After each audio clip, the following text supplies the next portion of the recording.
He ran on our wedding day, left me in a dress with a bouquet and 1,000 eyes staring. But I didn't cry. Not for long. I sold everything that tied me to him. Burned the bridges he thought I'd begged to cross. Then I vanished. He thought walking away ended me, but it was the moment I truly started. If someone had told me that the moment I'd feel most alone wouldn't be after the wedding, but far before it, during the very fittings and tastings meant to mark new beginnings, I might have left earlier. But I didn't. Because love isn't just blind. It's deaf, mute, and sometimes a little desperate. It started with the dress. Not the final walk down the aisle, not the first kiss as husband and wife, but that pale, quiet Tuesday afternoon in April when I stepped out of the fitting room in a gown I had handpicked from a Paris bridal house. The fabric shimmered. The silk wrapped around me like a second skin. I looked in the mirror and saw the kind of woman I never thought I could become. Radiant, confident, in love. Brandon Cole didn't look up from his phone. "Looks great, Sierra. You look good in anything," he muttered, thumb still scrolling, gaze glued to his screen. I remember standing perfectly still, waiting for him to really see me. He never did. 3 months. That's how long I poured every ounce of myself into planning this wedding. I was meticulous, handwritten calligraphy on every invitation, custom florals flown in from Florence, a jazz trio whose lead vocalist had opened for Norah Jones once. But Brandon never had the time. He didn't care about the napkin color, the flower arrangements, the seating chart. "Whatever you want, babe," he'd say, dismissive but polite. Like I was an intern pitching ideas he didn't have the heart to shoot down. First I found it charming. Endearing even. But then came the venue tour. We were at Rosewood Hill, walking through the terraced gardens we'd chosen for the ceremony. The coordinator was explaining the lighting placement when I turned to get Brandon's input. He wasn't listening. He was staring out across the lawn, far away, lost in thought. I called his name softly. "Brandon." He blinked like I had startled him. "Huh. Oh yeah, sure." I smiled weakly. That night I couldn't sleep. The doubts crept in slowly, like water seeping through the cracks in an old ceiling. Not a flood. Not yet. But steady. Quiet. Dangerous. I told myself all couples go through this. Wedding stress. Work pressure. He had just made partner at his firm after all. Of course he was distracted. But I kept remembering. 2 years ago I found a photo on his old computer. A girl with delicate features, wind-blown hair, and a soft smile. "Who's this?" I asked casually. Brandon looked up from his coffee. "Oh, that's Lena. From law school." There was a pause. Then he added, "She was important to me back then." I nodded, pretending it didn't bother me. But I noticed the folder name, Lena Memories. Dozens of pictures labeled. Cataloged. Preserved. "Do you want to delete these?" I asked lightly, almost joking. He gave me a strange look. "Why would I? She's part of my youth." I never brought it up again. But the unease never left. A week before the wedding we had a dinner at my parents' place. Brandon was unusually quiet. Not rude. Just absent. My mom took me aside as we cleared the dishes. "He seems tired," she said carefully. "He's just busy with work," I replied automatically. She hesitated. "You're sure everything's okay?" I smiled too quickly. "Everything's perfect." It wasn't. That night, I sat alone on our apartment balcony, staring at the city skyline and sipping red wine straight from the bottle. I pulled out my phone and opened my notes app. "Do you really want to marry me? Or am I just the safe choice?" I never sent it. 3 nights before the wedding I got a little drunk. Brandon came home late. I was lying on the couch in one of his t-shirts, my hair a mess, mascara smudged from earlier tears I pretended were from yawning. He kissed my cheek. "Hey baby. Sorry I'm late. Meeting ran over." I reached out, clumsily grabbed his hand. "Do you regret this?" His brow furrowed. "Regret what?" "Us. Getting married. Everything." He sat beside me, running a hand through his hair. "Sierra," he said a little too patiently. "You're overthinking again. We're the best match. Everyone says so." I stared at him. "But what do you say?" He leaned in, kissed my forehead. "You're my best friend," he said. "And I love you. Not, I'm in love with you." I caught the distinction. But I was too afraid to dig deeper. Instead I muttered, "Promise me you're not marrying me because it's easy." He laughed. You think you're easy? Promise me. I promise, he said, kissing me again. You're not easy. You're everything. The day before the wedding, I had a strange dream. I was walking barefoot down an endless hallway, holding a bouquet that kept crumbling in my hands. Behind me, voices whispered names I didn't recognize. Ahead, Brandon stood with his back to me, talking to someone I couldn't see. I kept walking. But the hallway never ended. I woke up drenched in sweat. The morning of the wedding, I arrived at the venue early. Hair curled, veil in hand, heart thudding like a drum. A few relatives were already milling about. I passed a group of distant cousins whispering near the rose garden. Did you see the makeup artist? She looked like she was crying. Pretty though. She had that fragile look. Totally out of place. Hope she doesn't mess up the bride's face. I ignored them. The makeup team had been hired through a recommendation. I didn't remember their names. I just wanted to get through the day. When I stepped into the bridal suite, the first thing I noticed was the silence. The kind that felt too thick, like it was covering up something. Then I saw her. She stood by the mirror, slender frame wrapped in a light cocktail dress under a stylist's apron. Her hands trembled as she adjusted the lip gloss tubes. She didn't look up. Her eyes were red.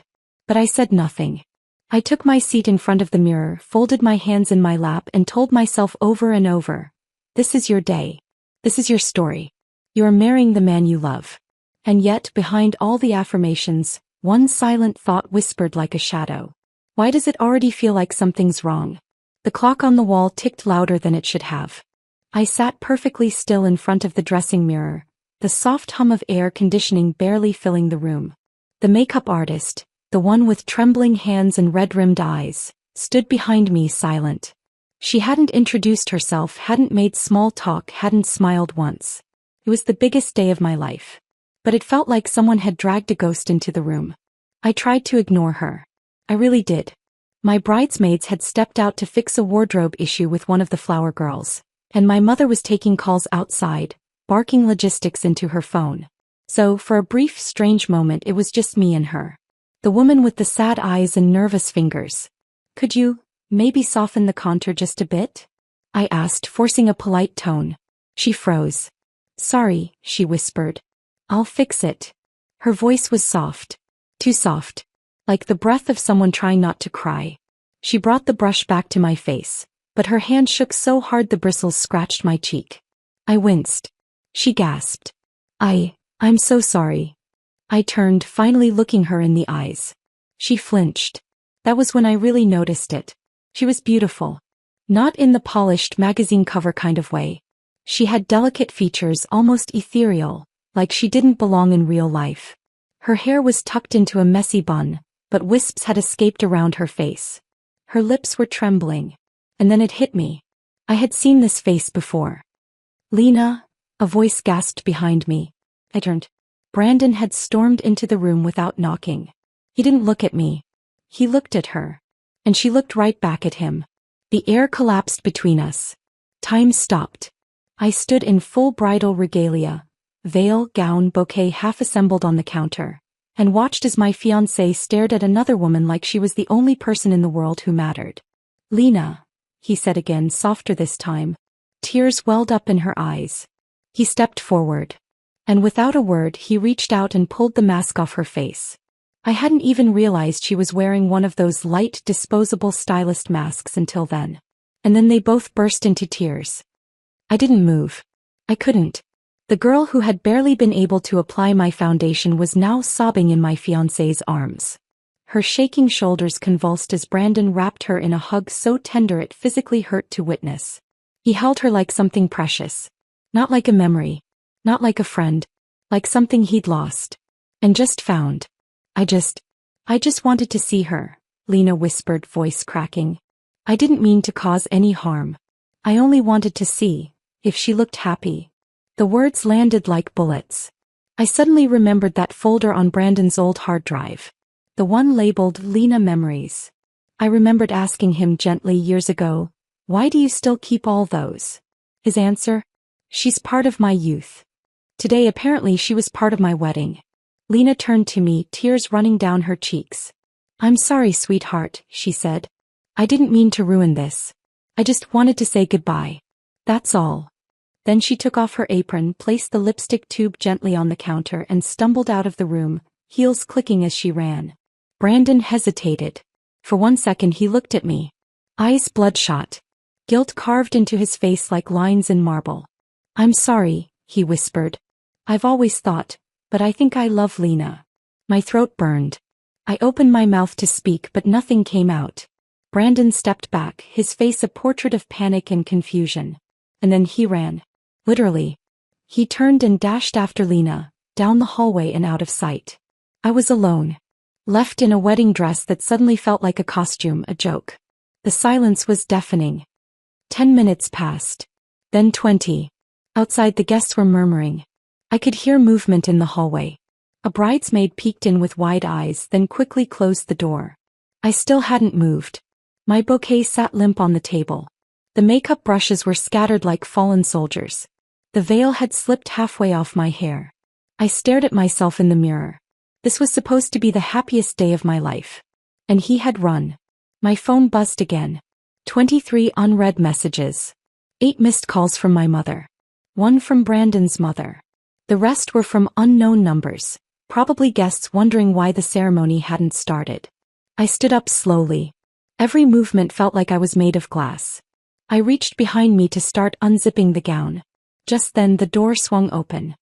Sierra Hayes, came a voice, smooth and sardonic. You wouldn't happen to be missing a groom, would you? I turned, startled. Julian Reed stood in the doorway. He looked completely out of place. Tall, tailored suit, devilish smirk curling one corner of his mouth. Brandon's oldest business rival. My accidental nemesis. The man I had exchanged snide remarks with at more than one corporate dinner. What are you doing here? I asked, more annoyed than curious. He shrugged, stepping inside without waiting for an invitation. Came as a favor to your father. But looks like I walked into a soap opera. I narrowed my eyes. Did you come to laugh? A little, he admitted. But also. He stopped. His eyes swept across the room from the broken lipstick tube to the undone veil, to my puffy eyes and trembling hands. Also to offer a solution. I blinked. Excuse me. Julian walked over slowly, then offered me his arm like it was a scene from a movie. Let me walk you down that aisle, he said. Let's give these people something worth remembering. You and I can fake it. For 10 minutes. For your parents. For your dignity. You can cry later. For now, burn the script. I stared at his arm. Then at my reflection. Then back at the doorway where Brandon had disappeared. And something inside me clicked. I took Julian's arm. Fine, I said. But you better not say anything stupid during the vows. He smirked. Cross my heart. Julian's arm was warm. Thought. Confident. The exact opposite of what I felt as we made our way toward the entrance of the courtyard. The murmur of the guests waiting outside was growing louder, layered with confusion. The whispers would spread soon. If they hadn't already. Someone must have noticed Brandon slipping away. And Lena. And me missing from the aisle from the fairy tale.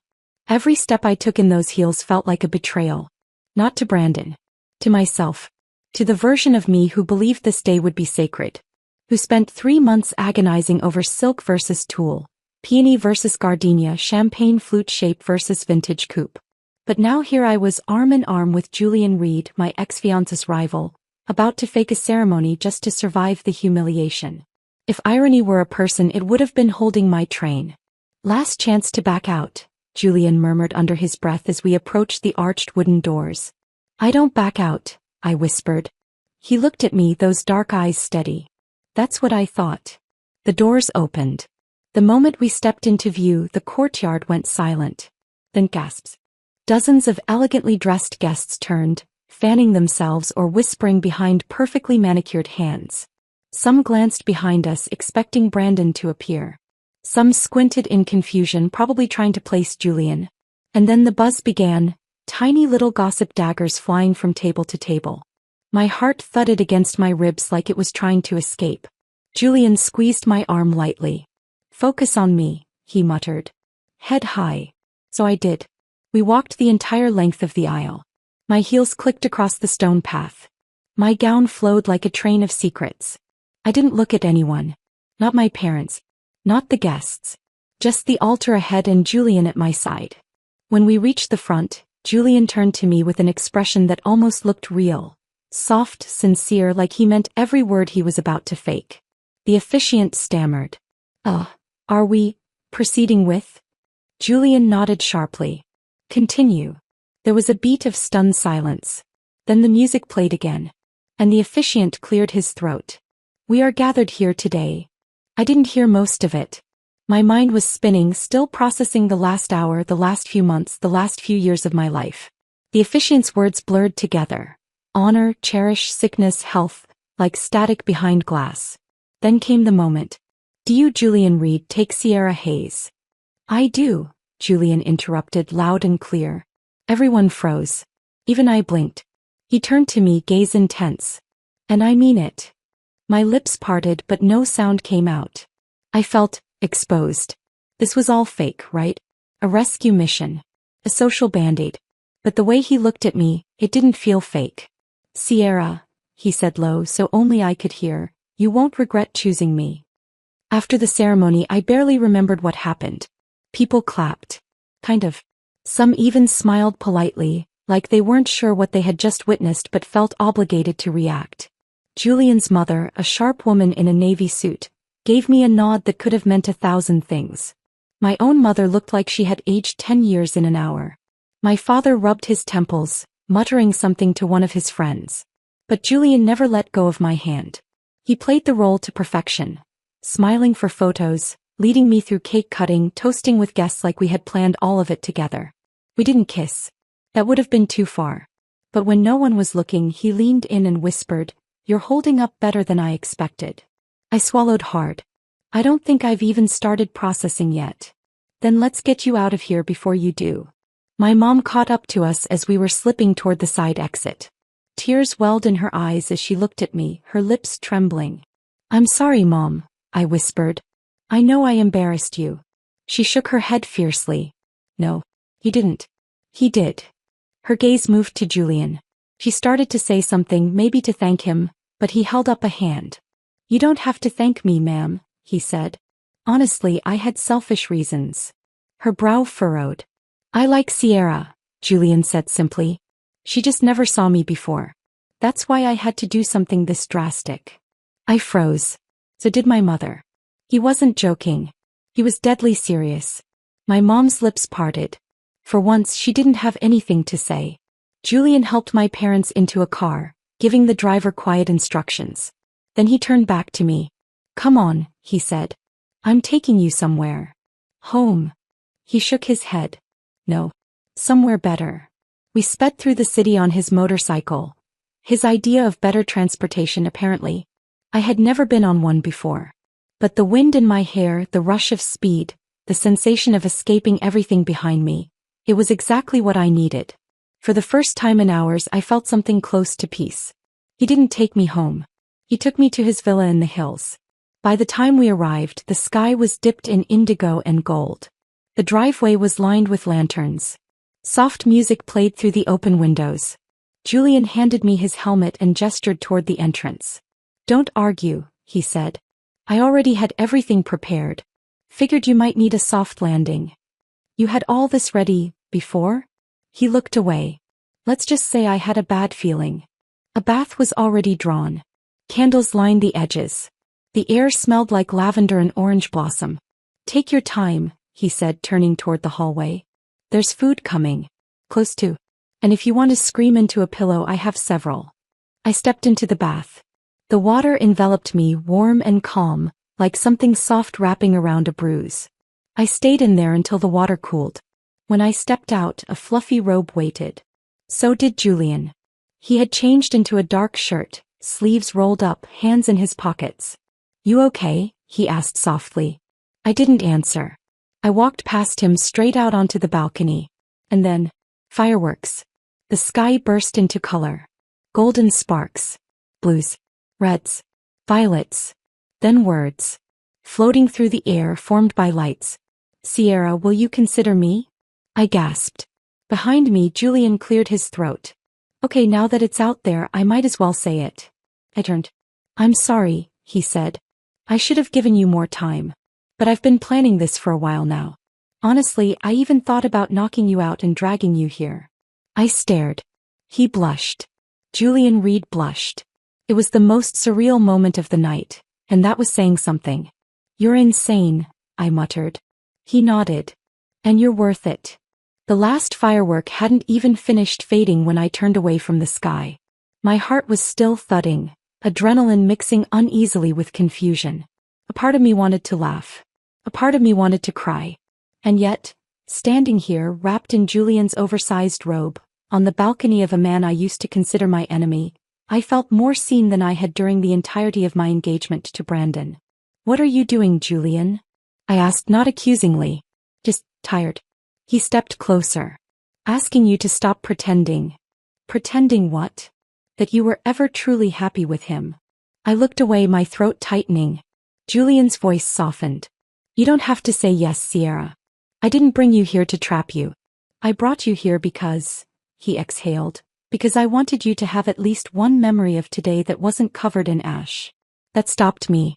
I glanced back at the sky where the last few embers were still fading. "I didn't expect you to show up," I murmured. "Not like that. Not today." He gave a small, almost sheepish shrug. "I wasn't supposed to. But when your cousin posted something cryptic about chaos at the altar, I knew Brandon had done something monumentally stupid. And I couldn't let you face it alone." I turned fully to him now. "But why?" He met my eyes. "Because I've been watching you love someone who didn't deserve you. And I couldn't stand it anymore." Julian and I had known each other for years, orbiting the same social circles. He had always been the too rich, too cool, too cynical foil to Brandon's clean-cut image. Where Brandon was polished and diplomatic, Julian was sharp-tongued and unfiltered. He made enemies faster than he made deals, but somehow always came out on top. We'd clashed professionally several times when his firm competed with Brandon's on bids. I'd snapped at him at events. Once I even accused him of planting a rumor about Brandon. He hadn't denied it. So how was it that now, after all the chaos, after being publicly humiliated, his presence was the only thing keeping me from unraveling? I didn't have the answer. Not yet. But I followed him back inside the villa. He'd prepared everything, down to the tiniest details. Dinner had already been delivered from one of the city's best chefs. There were candles flickering on the dining table, a chilled bottle of rose, and even a playlist softly echoing through hidden speakers. "You're either the most arrogant man alive or terrifyingly prepared," I muttered as I sat down. "Why not both?" he quipped, pouring the wine. "We didn't talk about Brandon over dinner." Not directly. Instead, Julian told me about the night he first noticed me, not as Brandon's fiancée but as a woman. "It was last year," he said, setting his fork down. "We were at that charity gala. You were arguing with a vendor who'd sent wilted flowers. Everyone was afraid to step in, but there you were, fighting for your vision. I remember that. You made fun of me for crying over petals." He grinned. "And you told me I wouldn't know beauty if it bloomed in my face." "Still true," I said, but I smiled. He shrugged. "Maybe. But you made me notice. And once I did, I couldn't stop." I looked at him, really looked, and saw none of the arrogant businessman I'd once dismissed. Just a man who had seen me when the one I loved most never did. After dinner, he didn't try to touch me. He didn't ask to stay. He simply said, "The guest room is yours. Bathrooms stocked. If you need anything, I'll be down the hall." And then he left. Just like that. I couldn't sleep. Even after a long bath, even in a cloud-soft bed, my mind wouldn't settle. Instead, I thought about Brandon. About Lena.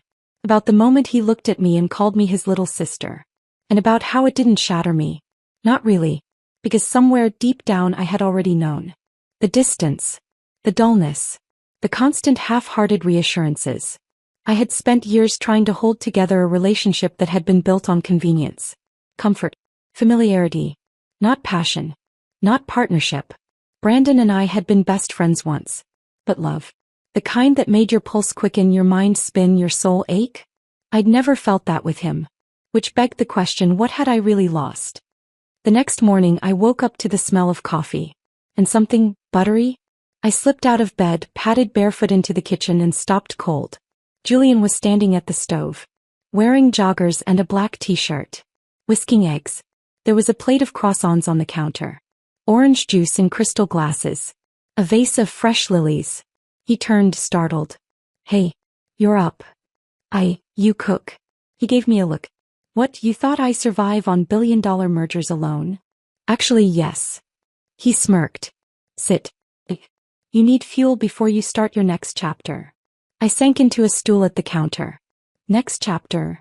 He placed a plate in front of me. Scrambled eggs, avocado toast, and slices of mango arranged like petals. Yes. The part where you stop pretending your life ended yesterday. I took a bite. It was perfect. I wanted to argue. Tell him I wasn't ready. That it was too soon. That I needed space. But then he handed me a tiny white envelope. What's this? He grinned. Something impulsive. Like you. Inside was a plane ticket. One way. To a private island in the Maldives. Leaving, tonight. I stared. He shrugged. Just a getaway. No strings. We don't even have to talk. But if you want to breathe again, this is the best place I know to do it. That night, as the jet lifted off, I looked down at the city lights fading below us and wondered, was this what letting go felt like? Because if it was, it didn't feel like falling. It felt like flying. The fireworks had faded. And so had everything else. I stood on Julian's balcony long after the sky went dark again. My fingers still trembled from the adrenaline, the shock of what he'd done for me, and the absurdity of how quickly the day had turned into something unrecognizable. But it wasn't the fireworks or the confession that kept my mind spinning. It was the silence, the aftermath, the truth that had finally stopped hiding in the corners of my heart. Brandon didn't love me. He never had. And I had spent years, trying to convince both of us otherwise. That night I didn't sleep. I sat in the guest room, still in the robe Julian had handed me, watching the shadows shift across the ceiling, thinking back on every red flag I'd ignored. There were so many. The night he forgot our anniversary and claimed he was working late. The time he introduced me to his colleagues as his friend. The weekends he left town for family, only to post photos with his law school crowd, with Lena tagged in the corner. How he flinched when I said, forever. How he smiled when I said, I trust you. I brushed it off. Every time. I made excuses for him. Because I thought that's what love did. It wasn't love. It was convenience.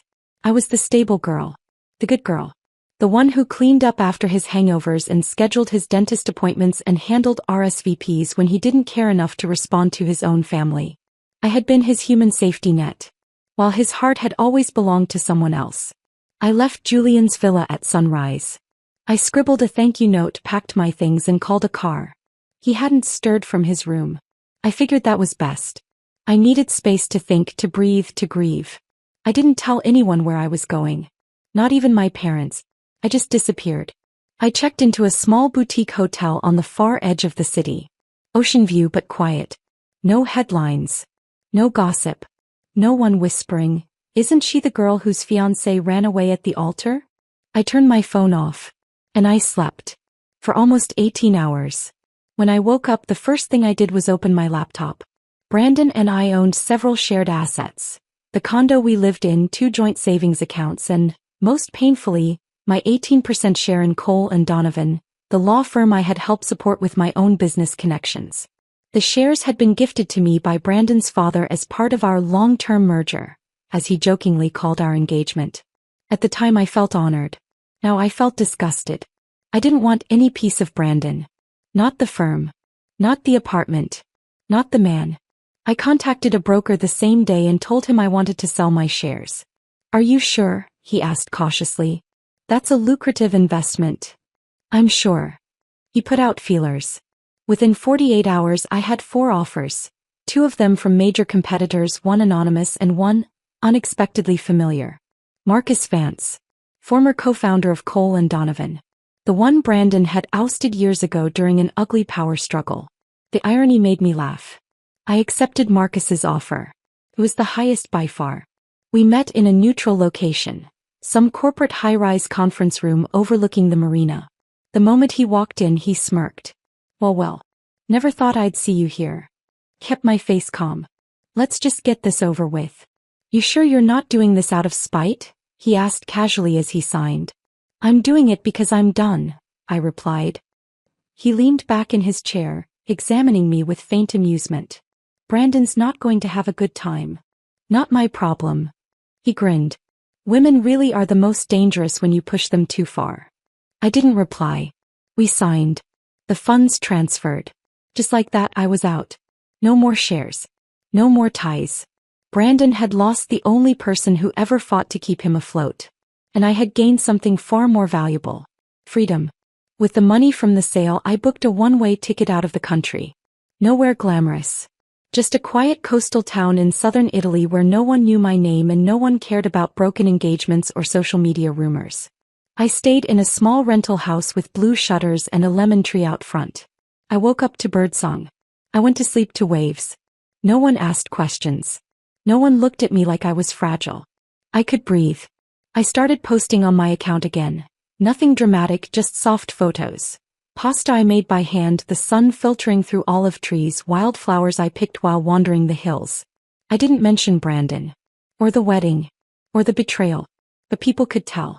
One follower commented, "Sis, you're glowing. Whoever made you cry didn't deserve your tears." Another wrote, "Are we finally done with the man-child? Asking for all of us." I smiled. And finally replied, "Yes, I'm done."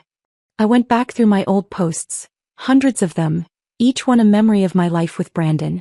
Videos of dinners I cooked, date nights I arranged, gifts I gave, places I visited because he wanted to, never because I did. And then I deleted them. Every last one. Even the highest performing reels. I didn't need them anymore. With the extra cash, I sold off everything else. The matching watches. The designer clothes he gifted me to keep up with his clients. The framed photos of us that once hung proudly in our apartment. I had my friend Harper list them anonymously. When she asked why, I said, "They're not memories. They're illusions." I donated half the proceeds to a women's shelter. Because if my heartbreak could help someone start over, maybe it wasn't worthless after all. One afternoon, sitting at a small cafe by the marina, I opened my phone. Harper had sent me a message. "He's spiraling. Just so you know." Attached was a photo. Brandon, beard unshaven, eyes red, standing outside Cole and Donovan with a paper coffee cup and a stain on his tie. Caption, CO or cautionary tale? I stared at it for a while. Then closed my phone. And ordered another espresso. That evening I finally wrote in my journal. The entry was short. He didn't ruin me. He delayed me. But I'm moving now. And I won't stop. I had only meant to stay on the coast for a week. But a week became 2. And 2 became 3. I was starting to forget what time zones I belonged in. What my old city even smelled like. The version of me that once built her entire world around Brandon felt like a myth. Like something that happened in another lifetime. But healing, it turns out, doesn't come gently. It strikes in unexpected waves. And sometimes just when you think you've found peace, the past comes crashing back. It was the 4th Saturday since I'd left the country. I'd spent the morning wandering through a local market, bartering for fresh herbs and an olive wood cutting board I didn't need. By noon I was exhausted and craving something sweet. I found a quiet beach bar nestled at the base of a cove, sun-drenched and sleepy, the perfect place to melt into anonymity. The bartender offered me something local, a coconut cocktail mixed with limoncello. I took one sip and knew it would be dangerous. 2 drinks later, I was giggling at absolutely nothing, toying with the glass and enjoying the rare lightness in my chest. 3 drinks later, the bar stools started shifting under me. I remember placing my hand on the counter and thinking, "Okay, Sierra, maybe time to stop." And then, a hand graced my lower back. Subtle. Too subtle. I turned dizzy. A man mid-30s leaned close, breath sour, hand drifting a little too far. "Hey beautiful," he slurred. "You here alone?" I gave a weak glare. "Back off." He laughed. "No need to be rude. You look like you could use company." And just as I raised my heel to deliver a sharp reminder that I didn't, someone else's fist got there first. The man staggered back. I blinked. Julian. He was breathing hard, chest rising under a travel-wrinkled white shirt. His hair was messy, his jaw tight. The bartender froze. "Is she with you?" he asked cautiously. Julian didn't answer. He was too busy glaring at the creep. Then he turned to me. "Could you be any more clueless?" I opened my mouth to speak. Nothing came out. I stumbled slightly. Julian caught my arm before I tipped over. Let's go, he muttered. The walk back to the street was awkward. He supported me with one arm around my waist, guiding me like I was a child who didn't know how to walk in a straight line. You followed me here? I asked, voice groggy. No, he said. I tracked you. Same thing. Not really. Why? He looked at me. Because you turned your phone off and disappeared after selling your shares and wiping Brandon off the map. I figured either you were planning world domination, or you were in trouble. I laughed. Or maybe hiccuped. I couldn't tell. You always come when I'm a mess, I whispered. He looked down at me. You think I only want you when you're weak? I didn't answer. Because I didn't know. He helped me into a cab. We didn't go to my rental house. We went to his hotel. Apparently, Julian had landed only an hour earlier. His assistant had found me through a string of tagged locations on my travel videos. He checked us in, escorted me to his suite and set me down on the edge of the bed. Then wordlessly he brought me water. Then Advil.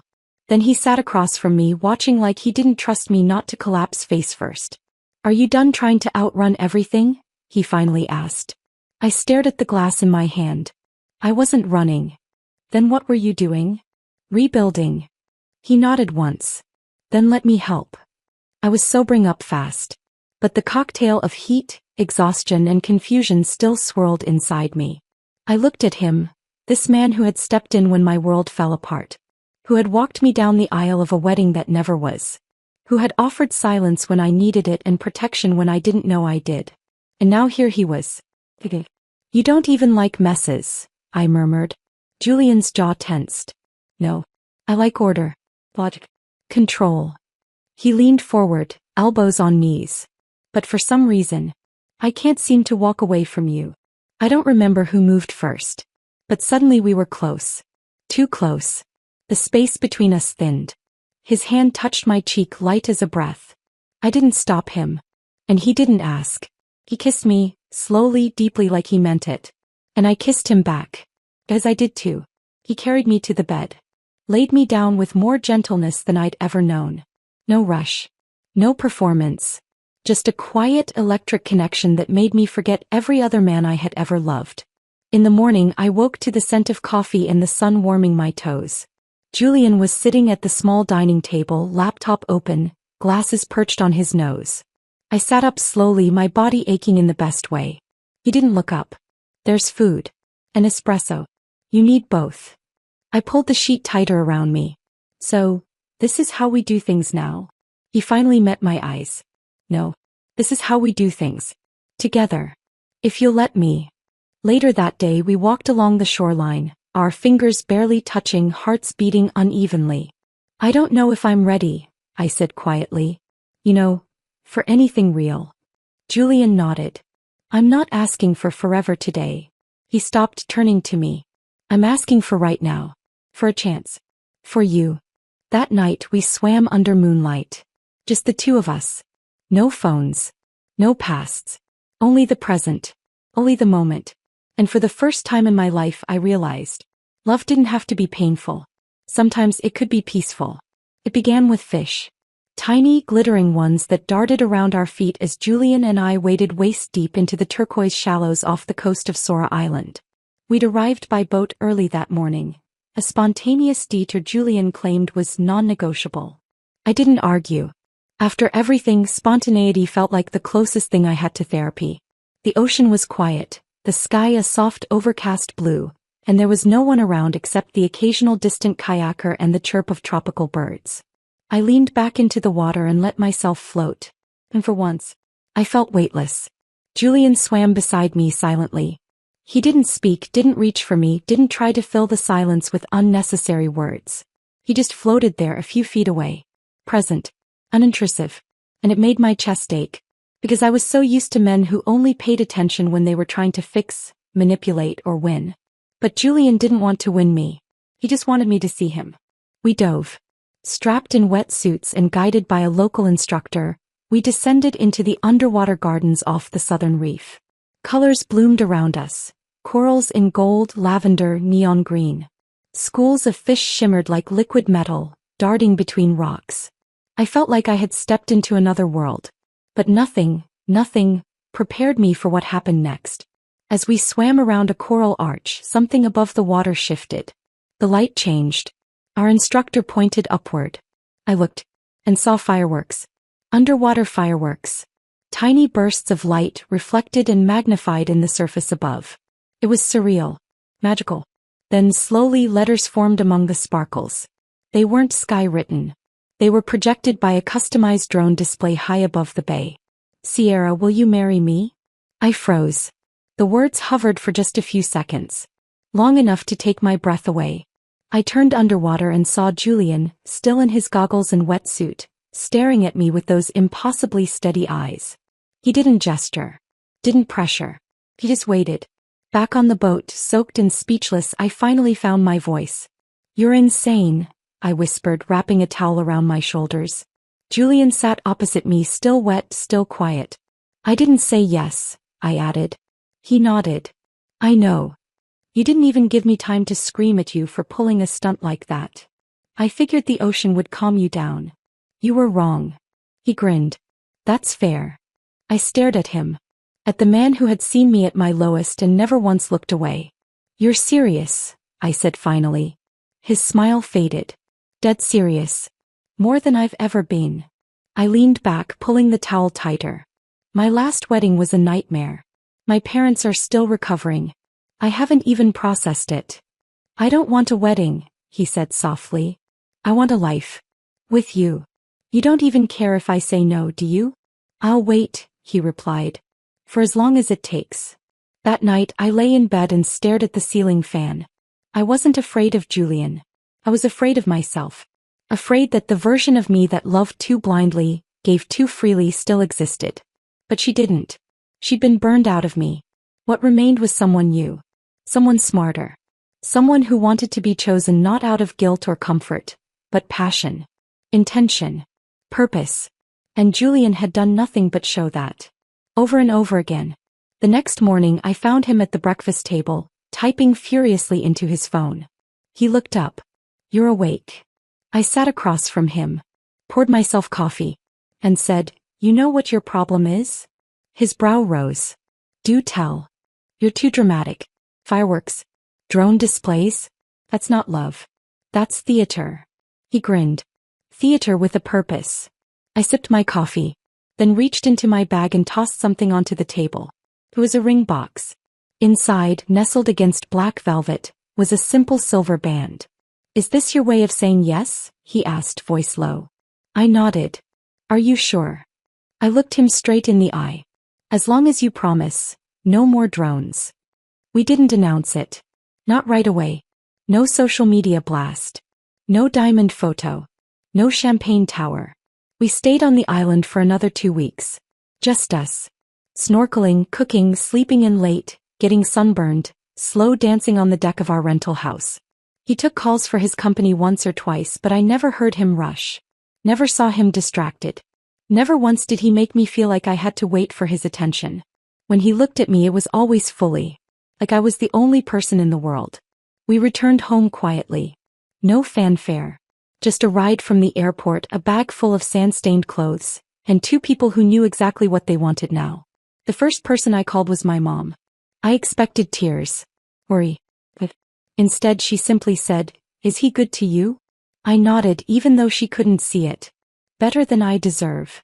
Then you didn't make the same mistake twice. And that was enough. We didn't plan a big wedding.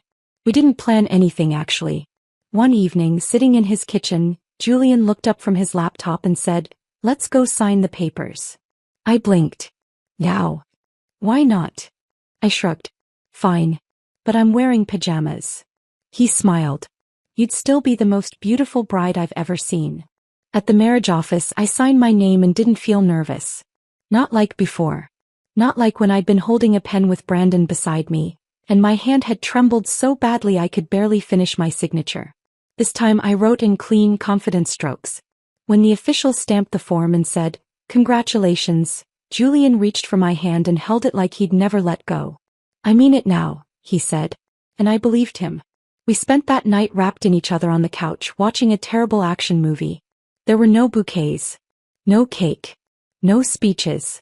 Just 2 people, flawed, wounded, rebuilt, who had chosen each other on purpose. And that, I realized, was better than any wedding. The first sign was the noodles. Julian had made his signature sesame chili soba again, something I usually loved, but the scent hit me like a punch to the gut. I clamped a hand over my mouth, sprinted to the bathroom and barely made it in time. When I emerged 10 minutes later, pale and trembling, Julian looked up from his laptop, concern etched across his face. "I didn't even use garlic," he said softly. "I know," I groaned, pressing a cold towel to my forehead. "I think I'm just off." He stood, walked over and placed a hand against my forehead. "You don't feel warm. Did you eat anything weird earlier?" "Only half a croissant and a strawberry smoothie." "Do you think it was?" "I don't know." I cut him off quickly, my voice sharper than I intended. His hand dropped. An awkward silence filled the space. "Sorry," I murmured. "I'm just tired." Julian nodded. "Want me to take you to the hospital?" I hesitated, then sighed. "Maybe tomorrow. It's probably just stress." I was wrong. It wasn't stress. It was everything. The hospital confirmed it in less than 30 minutes. Julian had held my hand the entire time, barely blinking as the nurse scribbled notes on a clipboard. "You're about 7 weeks along," the doctor said gently. "Congratulations." Julian looked like he had been shot. 7, he repeated, eyes wide. "Are you sure?" The doctor nodded. I stared at the sonogram photo in my hand, the tiny curve of something not quite human flickering on the screen like a silent heartbeat. "I'm pregnant," I whispered, as if saying it aloud would make it real. Julian sat down beside me. "Heart, are you okay?" I asked, startled. "I think I just forgot how to breathe for a second." Then he looked at me. "You're sure you're okay with this?" I nodded slowly. "I think so." He took my hand again, squeezed it. "Then I'm more than okay." Back home, Julian transformed overnight. He canceled 2 investor meetings, rescheduled a business trip, and installed 3 new meal planning apps on his phone. "You're not eating sushi," he warned me one night, whisking away my takeout order. "Not until I clear it with your OB." "I'm not even hungry," I protested. He raised a brow. "You're growing a person. You're eating." Somewhere between his grocery deliveries, vitamin research, and insistence on a humidifier for optimal prenatal comfort, I realized something. Julian was terrified. And thrilled. And trying in every possible way to do everything right. It made me love him more than I ever thought possible. One evening, while Julian gently massaged my swollen ankles, my phone rang. The number was unfamiliar. But something about it made my heart race. I answered. "Sierra," said a voice I hadn't heard in weeks. "Didn't anyone tell you I've been in the hospital this whole time?" "Brandon." I froze. Julian immediately sat up, took the phone from my hand and pressed it to his ear. "My wife is pregnant," he said flatly. "Don't bother her again." Then he hung up and blocked the number before I could speak. "I'm sorry," I whispered. "For what?" "For not stopping him first." "You don't owe him silence," Julian said. "But you owe you peace." A week later, while Harper and I were shopping for nursery fabrics, another message came in. "Blocked number." I opened it before I could stop myself. "Do you really think you can keep him just by forcing it? Do you even know how much he still loves me? That night you 2 got in the car accident, it was because I broke up with him. Not you. Want to try your luck with another runaway groom?" I felt my stomach tighten, not from nausea but fury. Harper looked over my shoulder and exploded. She snatched the phone from my hand, hit redial and held it to her ear. "You pathetic little insect," she snapped. "Are you seriously still pretending he's some tragic hero? Newsflash, he didn't run for you. He ran because he's a coward." I tried to interrupt. She held up a hand. "My best friend is married. And pregnant. And thriving. So do us all a favor. Crawl back into the emotional swamp you came from before I post everything online and let the whole world laugh at your delusions." Then she hung up, tossed the phone into my bag, and said, "Let your sister handle the insults." Meanwhile, Brandon was recovering in a hospital, obsessively rewatching our wedding video, except it wasn't ours. It was mine. The one Julian and I had taken weeks later. Just the 2 of us. Barefoot on a beach in matching linen. Smiling like fools. Sean, one of Brandon's old friends, had shown it to him. "He looks like he means it," Brandon had muttered. Sean had just shrugged. "Yeah man. He does. It broke something in him. Because no matter how many excuses Brandon made, how many ways he rewrote our history in his mind, the truth was simple. He left. And I didn't chase him. Julian's family had been surprisingly calm about the news. His mother took my hands one afternoon and said, "You've already given us so much. This baby? Just a cherry on top." His younger sister squealed, hugged me, and called dibs on being cool auntie. But Julian was the real surprise. He became softer. More present. More protective. He gave up nights with clients to stay home and rub cocoa butter on my belly. He read baby books, signed us up for prenatal yoga, and even assembled the crib himself. I caught him one evening talking to my bump like it was a walkie-talkie. "Oi kid," he whispered. "Rule 1. Never settle for less than you deserve. Rule 2. Never break someone you don't intend to fix." I cried for 20 minutes after that. Not from hormones. From love. Around week 12 we decided to announce. One photo. No captions. Just Julian's hand cradling my belly. The internet erupted. But my favorite comment? "Brandon who?" Exactly. Later that month I passed by a bookstore and saw Lena. Not in person. On the back of a book jacket. She'd written a memoir. Self-published. Some flowery title about healing through chaos. I didn't read it. But I did buy a copy. Because I wanted proof that I had finally let go. Even of the grudge. That night I tossed the book in a drawer, curled up beside Julian and whispered, "You saved me." He shook his head. "No. I just reminded you how to save yourself." It was raining the day I felt our baby kick for the first time. Not the fluttering nonsense the books described.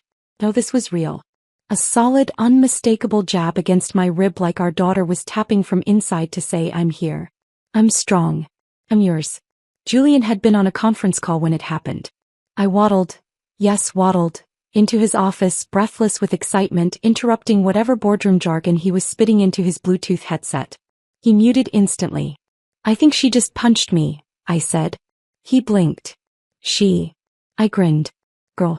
Pretty sure." He crossed the room in 2 steps, knelt before me and pressed his palm against my belly. Then his lips. "Hello, world changer," he whispered. From that moment everything shifted. There was something about feeling her move, feeling life inside me, that quieted all the echoes of my past. No more whispers of Brandon. No more flashes of the altar. No more nightmares of standing alone in my dress while the world laughed. Just the steady, growing rhythm of something new. Something beautiful. Julian and I kept the nursery simple. Warm neutrals, soft light, handmade touches. No over-the-top baby chandeliers or gold leaf cribs like I'd once seen in a bridal magazine during the Brandon era. This time it wasn't about status. It was about home. He painted the walls himself. Carefully. Quietly. Like each brushstroke was a promise. And at the top of the closet on a little shelf he placed a small framed photo. Not of us. Of me, laughing on the beach in Italy, sunglasses crooked, hair wild. "I want her to know where her fire came from," he said when I found it. Meanwhile my social media following tripled. What began as random reels of coastal sunsets and pregnancy updates evolved into something else. Something healing. People called it the slowest revenge glow-up ever. I didn't argue. One post showed Julian massaging my back as I groaned over Braxton Hicks. Another captured the sound of our baby's heartbeat during a checkup. Every caption carried a calm sort of defiance. The woman he left at the altar became the woman someone else built a home around. Peace isn't loud. But it's unforgettable. At 32 weeks I got a letter. Not a text. Not an email. A letter. Mailed. Stamped. Signed in Brandon's handwriting. Julian intercepted it first. He placed it on my nightstand unopened. "It's your choice," he said simply. It took me 2 days to open it. The words were messy. Desperate. Laced with regret and revisionism. "You were always too good for me. I don't expect forgiveness. I just want you to know I still dream about you. I should have run toward you. Not away." I read it once. Then burned it in the fireplace. Julian never asked what it said. He just held me that night as our daughter somersaulted between us. Harper threw me a baby shower. All pink everything, balloons, cupcakes, blankets embroidered with Little Queen. No games. No gift registry. Just women who had stood by me when I fell. now cheering as I stood tall. Julian showed up an hour before it ended, holding a single sunflower and a cupcake shaped like a lion cub. When I asked why, he smiled and said, "Because you're her lion. And I'm yours." I melted. We were ready. Emotionally, mentally, physically. And then, at 37 weeks, I went into labor during a 2 a.m. rerun of Gilmore Girls. I felt a pop. Then a flood. Then panic. Julian flew into action, calmly grabbing the hospital bag, guiding me into the car and keeping me laughing between contractions. The nurse barely got me checked in before I was screaming for an epidural. 12 hours later, red-faced, sweaty, and very, very undignified, I heard a cry that didn't come from me. Our daughter had arrived. She was tiny, fierce, perfect. We named her Mila Hope Reed. Mila because it meant gracious. Hope because that's what she gave me. Reed because that name now meant protection, not abandonment. Julian cried when he held her. I did too. But mine weren't tears of fear or trauma. They were tears of arrival. I had made it. The weeks that followed were blurry, sleepless, messy, beautiful. Julian changed more diapers than I did. He learned how to swaddle like a pro. He played piano softly in the nursery when she cried at night. Sometimes I caught him just staring at her while she slept. "I didn't know I could love this much," he whispered once, eyes glassy. "Neither did I replied. On Mila's 1-month checkup, as we were leaving the pediatrician's office, I ran into someone I hadn't seen in almost a year. Lena. She looked tired. Washed out. Dressed well but not put together. Her eyes widened when she saw me cradling Mila. "Oh," she said. "You had a baby." I smiled calmly. "Yes. My baby." She tried to glance at Julian, who was buckling Mila into the car seat. "Is that my husband?" I said simply. Lena opened her mouth, but I cut her off. "I wish you peace," I said. "But don't speak to me again." She blinked. I walked away. That night I told Julian. He didn't respond. He just kissed my forehead and whispered, "You're fireproof now." And he was right. I stood in front of the mirror, watching Mila sleep in the wrap against my chest, one tiny fist curled near her mouth, the other pressed gently against my heart. We were in the studio. My studio. It had been 6 months since she was born. 6 months of first smiles, sleepless nights, and discovering a kind of love that had no bottom. But also 6 months of rebuilding, this time for myself. Because somewhere in the middle of breastfeeding, burping, and bouncing her through midnight colic, I'd remembered who I was. Not just Sierra Hayes, the woman who got left at the altar, but Sierra Reed, the woman who rose anyway. My content platform had exploded. Not because of drama. Because of honesty, motherhood, healing, independence, self-worth. I had gone from a lifestyle influencer to a digital advocate for women recovering from betrayal, abandonment, and emotional abuse. Brands reached out. Articles were written. One even called me the Phoenix Bride, how one woman turned heartbreak into empire. It made me laugh. Mostly because the term bride felt so distant now. I wasn't a bride. I was a woman. A mother. A builder. Julian watched it all unfold with quiet awe. He never tried to control it. Never flinched when people said I was the brand now, not we. He handled the finances, scheduled my media appearances when I couldn't keep up, and stayed home with Mila when I needed space to work. Every time I thanked him, he said the same thing. "I didn't fall in love with you to hold you back." Brandon's story, meanwhile, took a different arc. It started with his suspension. Cole and Donovan had been spiraling ever since I sold my shares. Marcus Vance had taken over 23% of the firm through strategic acquisitions, and used that leverage to push Brandon out. Quietly at first. Then publicly. The moment his photo hit the internet, Brandon Cole escorted from the building, suit wrinkled, no comment to press. I felt nothing. Not satisfaction. Not pity. Just nothing. It was over. That part of my life was finally over. He reached out once more. A short email. "I'm sorry for everything. I thought I was the center of the story. I didn't realize you were the whole plot." I didn't reply. Julian saw it and didn't say a word. He just closed my laptop and kissed my shoulder. Months later, Harper invited me to a women's leadership panel. I agreed. What I didn't expect was for the event to be hosted at the very hotel where my wedding was supposed to happen. The same ballroom. The same damn chandelier. As I stood behind the curtain waiting to go on stage, I felt it, the phantom pain, the shadow of that day, the echo of that girl in white waiting for a man who would never come. Julian, you. He gripped my hand. You don't have to speak if you're not ready. But I was. When I walked out to the podium, Mila watching from the front row in Harper's lap, I didn't feel nerves. I felt power. My name is Sierra Reed, I began, voice strong. And I want to talk about the gift of being left behind. There was a pause, a ripple of tension, and then I told them everything. Not the tabloids version. I spoke of doubt, regret, rage, and then growth, choice, renewal. I ended with, sometimes the most freeing thing in the world is not being chosen by the wrong person, because it leaves room for the right one. Applause thundered through the room. Julian stood clapping first, and I knew I had finally closed the loop. We celebrated that night on our apartment rooftop. Fairy lights, cheap wine, a homemade cake that Mila tried to eat face first. Julian took my hand, spun me in a circle and whispered, "You did it." "No," I corrected him. "We did it." He pressed a kiss to my temple. "You were always going to rise. I just had the front row seat." Weeks passed. Seasons turned. Mila grew. She laughed like me, scowled like Julian. She held his finger tightly when scared. But when she was calm, content, she always crawled to me, as if she knew where the storm had ended and the shelter had begun. The final closure came on an ordinary Wednesday. I was walking past a bookstore when I saw it. Lena's book now in the discount bin. A sticker read, "Buy one, get two free." I smiled. Didn't stop. Didn't look back. I came home to Julian playing the piano, Mila babbling beside him, and I realized, this is the real ending. Not the moment I was left. Not the moment I was proposed to. But this. The peace. The safety. The laughter. The life I built from the ruins. The book.